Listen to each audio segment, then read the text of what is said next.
Wednesday. So some good news there as everyone's kind of ready to move forward after all of that mess down there. And ready to enjoy the river. You know, we like to be able to do that during the summer. That's when we should be able to. And finally beginning to notice a trend of drier and even cooler weather. So all good signs. We do have some really nice weather to talk about today. It's really beautiful out there right now. It's pretty perfect actually. We're seeing still lots of sunshine. Still have some of those fair weather cumulus clouds out and about, but temperatures, we ended up with a high of 80 degrees, but those numbers didn't last long. Most of the day we've been spending in the 70s. Right now we're at 73 degrees. It's also been a little windy at times. Right now, we've got a sustained wind out of the northwest at 21 miles an hour. Dew points have fallen into the lower 50s, so we have finally gotten rid of that humidity, and it will stay very low as we go throughout the next several days as well. We're only at 71 degrees in Galena, 73 in Sterling, and the warmest spot on the map, 74 degrees in Galesburg as well as in Burlington. Satellite and radar showing the cold front that moved through earlier today. As some of us had a few light raindrops here and there, most of us stayed nice and dry, and that's exactly what we're getting right now. Everyone's still staying dry, and we're still noticing some passing clouds, but that's pretty much it. We have a very quiet sky, and skies should remain quiet for the most part during the overnight hours. But taking a look at what's taking place to the north, that's our upper low. It's a cold core upper low. So we've got lots of cold air aloft, lots of instability. That's allowing for some scattered showers in Minnesota and Wisconsin. Now, eventually this is going to shift off to the south and east. It's going to move very slowly. So initially tonight, we're going to keep our clear skies around. Eventually, by tomorrow morning, more clouds will spill in, but as far as rain showers are concerned, I am keeping that out of the forecast for the evening and overnight.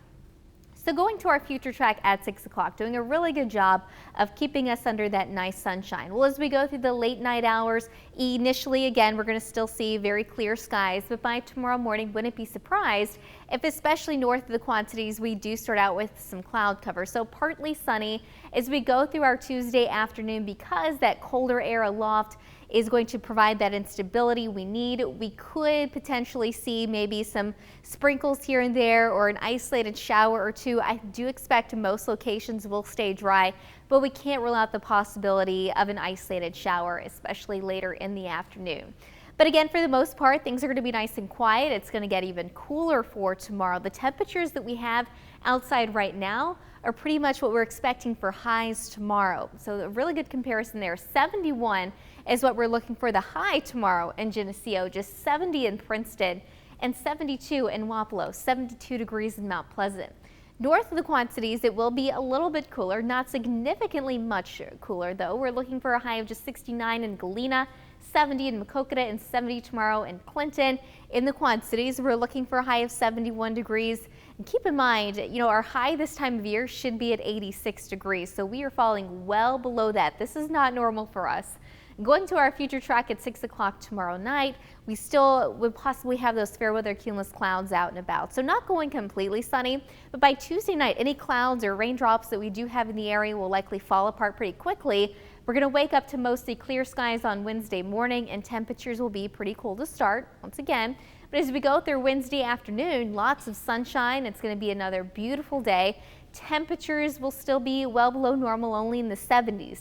Future track tries to bring in a few raindrops around 5 o'clock tomorrow, or Wednesday afternoon rather. I think it's overdoing it a little bit. What I think it's picking up on though is moisture that might be aloft. We're definitely expecting some of those fair weather cumulus clouds to pop up later in the afternoon, but that's it. I am keeping us under a dry forecast, especially for Wednesday. So for tonight, just a few clouds. It's going to be pretty chilly by July standards. Normally I wouldn't call 53 degrees chilly, but for July it kind of is. So we're looking for that overnight low of 53, but by tomorrow in the afternoon, we're only looking for a high of 71 degrees. Generally lots of sunshine, but there could be a stray shower later in the day. So on Wednesday and Thursday, temperatures slowly start to warm up, but we're staying in the 70s. On Friday, we finally make it back into the lower 80s. We are going to see lots of sun. So, you know, this week, if you have any outdoor plans, maybe you can take a day off, a vacation day. It is summer. Well, it's going to be a great week to do that. There's not one day where I'm expecting really hardly any rain whatsoever. Now, Saturday and Sunday, we will notice increasing clouds and temperatures increase a little bit. You know, we might have to turn the AC back on by the time we get to the weekend. But as far as the week is concerned, keep it off. Open up the windows, let the air come rolling on in. It's going to feel really nice. Next week, temperatures warm up quite a bit. You can see that we have highs near 90 degrees. That's more along the lines of what I would expect this time of year. What we're getting right now is very unusual, but it is a really nice break. Yeah, we'll enjoy it. Surely Thanks, is. Cassie. Thanks, Cass. Well, the